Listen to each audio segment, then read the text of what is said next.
कुमारी शिविका जैन और तैयार रहेंगी हमारे आयुष जैन। चाचा का नाम, दादू का नाम लेना, दादू का नाम। पूज्य मुनिषी के चरणों में मेरा बारंबार नमोस्तु। महर्षि, मेरी जिज्ञासा है कि किसी के जन्म होने पर और किसी की मृत्यु होने पर सूतक क्यों लगती है, और हम लोग ऐसा क्या करें कि हम लोग सूतक से बच सके। और दूसरी जिज्ञासा यह है कि आज की पीढ़ी को मार्गदर्शन दीजिए गुरुजी, कि आज की पीढ़ी को मार्गदर्शन दीजिए कि समय और समझदारी को वो साथ लेके कैसे चले। नमोस्तु महर्षि। अच्छा, इन्होंने दो प्रश्न किए।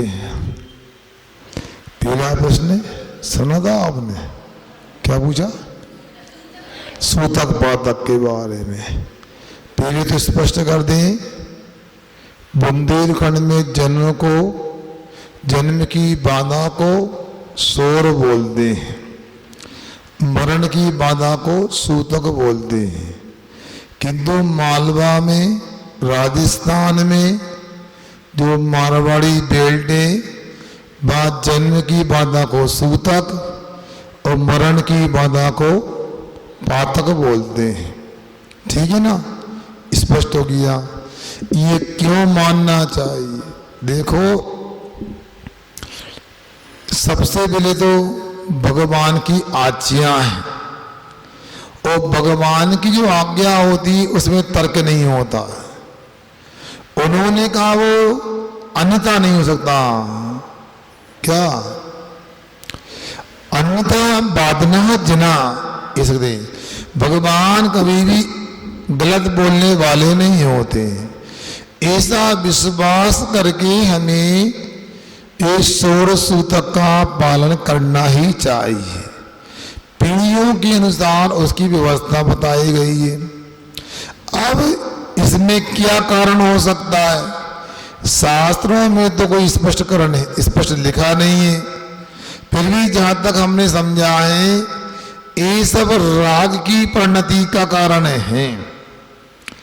हमारा जिनसे खून का संबंध है, उनके वियोग में एक अलग अनुभव होता है। कोई कह सकता है ये तो माया के पक्ष से भी होता संबंध, नहीं, जो अपने पिता पक्ष से संबंध होता है उसका अलग होता है। अंतर है कि नहीं बताओ? ननियाल में और घर में अलग होता कि नहीं होता? ननियाल में किसी का मरण हो जाए और घर में हो जाए तो एक सी फीलिंग होती है? नहीं होती। इसलिए अपने घर में कोई जन्म होता है तो राग का भाव आता ही आता है। और दूसरा, कुछ जन्मे के समान कुछ वर्गणाएं ऐसी होती हैं जो अपने लिए शुद्धि बिगाड़ने वाली होती हैं। इसलिए वहां सोर मानने के लिए कहा गया है। मरण में शोक होता है, कहीं ना कहीं अपने को दुख की भावना होती है, तो उस समय में अभिषेक, पूजन, दान आदि का निषेध किया गया है। इसको यदि कर्म सिद्धांत से समझना चाहें तो सिद्धांत ग्रंथों में आयु बंध की बात आती है। गोमट सार जीव कांड में तो याद है, आयु बंध को लेकर चर्चा की गई है। तो वहां आयु बंध के 20 बंदा बंद स्थान हैं। ऊपर के 3 लेसा स्थान में आयु का बंध नहीं होता, अंत के 3 लेसा स्थान में बंध नहीं होता, मध्य के 14 लेसा स्थान में आयु बंद होता है। तुम लोग सुन रहे कि नहीं सुन रहे? बताओ, ध्यान से सुनो, थोड़ा सिद्धांत का विषय है। ये 20 के लेसा स्थान में आयु का बंध क्यों होता है? इसलिए नीचे के 3 लेसा स्थान में तीव्र संकलेश होता है कृष्ण लेसा के समय में, और शुक्ल लेसा में विशेष विशुद्धि होती है। तो विशेष विशुद्धि के समय और विशेष संकल समय आयु बंध की स्थिति नहीं बनती है। उदाहरण के रूप में खूब जोर से चूल्हा जल रहा हो, रोटी सेकेगी, क्या होगा? जल जाएगी। और खूब मंदी हाथ हो तो है, मानो कढ़ाई में तेल डाल दिया, दिवाली की मिठाई बन रही है तुम्हारे यहाँ, भगवान बन रहा है, खूब तेज गर्म हो गया तेल, अब उसमें डालो नमकीन तो क्या होगा? जल जाएगा। और बिल्कुल हल्का सा गर्म हुआ तो क्या होगा? कच्चा रह जाएगा, तेल भर जाएगा। तो क्या होता है, एक उचित मात्रा में उसमें ताप होना चाहिए। वैसा ही आयु बढ़ने में भी ऐसा होता है, उचित मात्रा में लेस्या की परिणति होना चाहिए।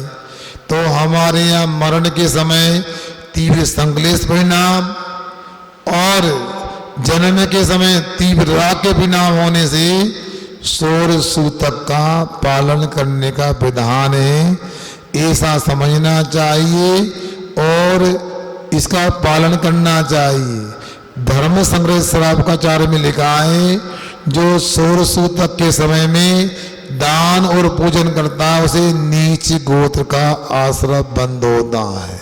बोलो, चांडाल बनना है, स्वीपर बनना है, नहीं बनना ना, तो अपने को सोर सूतक का पालन जरूर करना चाहिए। कब तक? जब तक हम घर का त्याग नहीं करते। पूछा गया है ऐसा क्या करें ये हमें सोर सूतक न लगे? कुछ नहीं है, 9 बार रमो का मंत्र पढ़ो, आज से घर का त्याग, ब्रह्मचर्य व्रत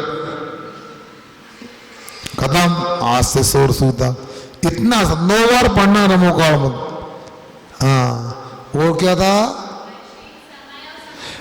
समय और समझदारी का कैसा उपयोग करें व्यक्ति, नई पीढ़ी के लोग। देखो, ये तो आपको स्वयं सोचना चाहिए। नीति का टाइम इज मनी, एक समय ही धन है, तो आपको एक समय भी बर्बाद नहीं करना चाहिए। पढ़े लिखे लोगों का तो ये कर्तव्य होना चाहिए। जब हम पढ़ते थे टेबल के ऊपर कपड़ा रखते थे, कपड़ा के ऊपर एक कागज रखते थे, उसमें टाइम टेबल होता था, तो उसमें कांच लगाया जाता था।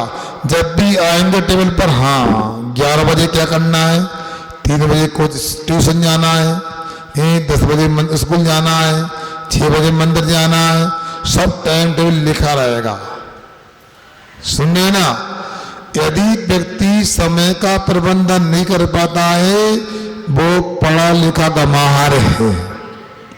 समझदारी, देखो यदि समझदारी नहीं होगी तो एक खुरई से पुस्तक आई थी परम पूज्य आचार्य जी के पास, उसमें लिखा था आज के विद्यालय महाविद्यालय में ज्ञान के अलावा मिलता ही क्या है? मतलब जानने का नाम ज्ञान है और अच्छे बुरे का बहान होना विवेक है, समझदारी है। आज इतनी पढ़ाई लिखाई तो करते हैं, मगर थोड़ी सी बात को गुस्सा हो जाती, क्रोध करती, झगड़ा करती, स्वयं को भी मारने को, दूसरे को मारने को तैयार हो जाती। यह कौन सी समझदारी है, कौन सी पढ़ाई है? इतना भी नहीं सीख पाए। रामायण की एक पंक्ति याद कर लो, धीरज धर्म मित्र और नारी आपतकाल परखिए चारिश। धीरज धर्म मित्र और स्त्री को आपत्ति काल में ही परखा जाता कि कितने अच्छे हैं। थोड़ी सी बात में हम अपना संतुलन खो देते हैं, मरने को मारने को तैयार हो जाते हैं। एक बिटिया ने माँ से मोबाइल मांगा और माँ को मोबाइल लाने में देरी हो गई। बिटिया चौका में सब्जी बना रही थी और गुस्सा है दौड़ी और माँ के पेट में चक्कू मार दिया। पढ़ाई लिखाई समझदारी शुद्ध मूर्खता है, ये कोई समस्या का समाधान है? ऐसे व्यक्ति को इतना भी सहन नहीं हो पाता, कल नरकों में हजारों लाखों वर्ष तक मारा काटा जाएगा। कभी भी जिंदगी में दो गलती नहीं करना। एक लिया गया नियम नहीं तोड़ना और दूसरा आत्महत्या का भाव नहीं करना। मन में भाव भी है या आत्महत्या का, तत्काल 9 बार ओमकार मंत्र पढ़ो, वचन से व्यक्त हो जाए, करने से काया से करने का प्रयास हो जाए, गुरु से जाके प्रायश्चित लो। हमने आत्महत्या का भाव किया है, साधु की हत्या से बड़ा पाप आत्महत्या करना होता है। समझ में आ गया? इसलिए समय और समझदारी उसी के पास होती है जो सही विद्वान होता है, विद्या का अध्ययन करने वाला होता है। आप यदि सही विद्यार्थी हो और विद्वान हो, समय और समझदारी को हमेशा व्यवस्थित रखोगे, तभी जीवन खुशहाल बनेगा। कुमारी आयुष जैन और तैयार रहेंगे श्रीमान स्वदेश कुमार जैन। नमोस्त महर्षि। महर्षि, ओवर थिंकिंग कर कैसे कंट्रोल किया जाए? ओवर थिंकिंग पर ओवर थिंकिंग बोलो। अच्छा, जल्दी बोल गई, हम सुन भी नहीं पाए। इनका कहना है ओवर थिंकिंग पर कैसे कंट्रोल किया जाए। हमने स्लोगन बनाया, आप तक नहीं पहुंचा शायद। Keep self confidence but not over confidence. आत्मविश्वास तो रखो, किंतु अति विश्वास मत रखो। अति विश्वास वो अंग्रेजी में ओवर कॉन्फिडेंस या थिंकिंग बोल दिया, अति विचार। ये ओवर थिंकिंग ओवर कॉन्फिडेंस दोनों ठीक नहीं है।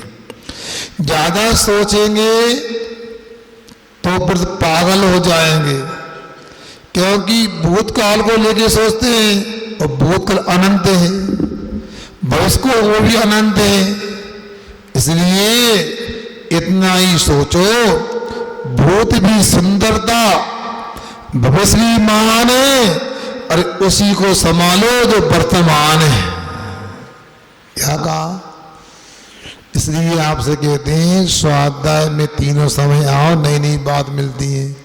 कुंदकुंज स्वामी ने 2000 वर्ष पहले कह दिया, आपके प्रश्न का उत्तर दे दिया। उपन्नो देवोगे वियोग विदित सोनिचम कंकामणा ददसे उदिष्ण को बुधे रानी। ज्ञानी भय होता है, बुद्धिमान भय होता है। पुण्य के उदय में जो भोग सामग्री मिली है वो नश्वर है, उसमें विनाश की बुद्धि रखता है। हमेशा वह सोचता है स्थिर रहने वाली, इसमें क्या रचना बचना, और भविष्य की वह कांक्षा नहीं करता, सीधा सीधा वर्तमान में रहता है। आचार्य श्री जी ने उसका पद्य अनुवाद भी किया है। न भूत की स्मृति अनागत की अपेक्षा, भोगोपभोग मिलने पर ज्ञानी करे अपेक्षा। ज्ञानी जिन्हें विषय भी से दिखते हैं, वैराग पाठ हम उनसे सीखते हैं। मतलब वर्तमान में रहो, आप न अतीत में जाओ ना भविष्य में जाओ, तो आपकी ओवर थिंकिंग वह ठीक हो सकती है। थिंकिंग तो रखो, ओवर थिंकिंग नहीं। विश्वास तो रखो, अति विश्वास मत रखो, ओवर कॉन्फिडेंस मत लगो। क्योंकि बड़े बड़े राजा महाराजा भी पराजय को प्राप्त होते हैं। जंगल का शेर भी मकड़ी के जाल में कभी कभी फंस जाया करता है। मित्र पुस्तक पढ़ी कि नहीं पढ़ी? इस करने वालों ने पढ़ लेना समय निकाल के। चैनल पे भी है, अलग से भी है। उसे मित्र पुस्तक में हमने लिखा है मुनि श्री कृष्ण सागर महाराज के लिए जब होते कर्मों के फिर मकर जाल में फंसते से। वो महाराज सैकड़ों किलोमीटर का बिहार करते थे, उपवास तो करते ही रहते थे और स्वाध्याय आदि साधना करते थे, मगर कुत्ते ने काटा, रेबीज हो गया। 5 दिन में शरीर की स्थिति ये बन गई, अपनी उंगली को भी हिला नहीं पा रहे थे वो।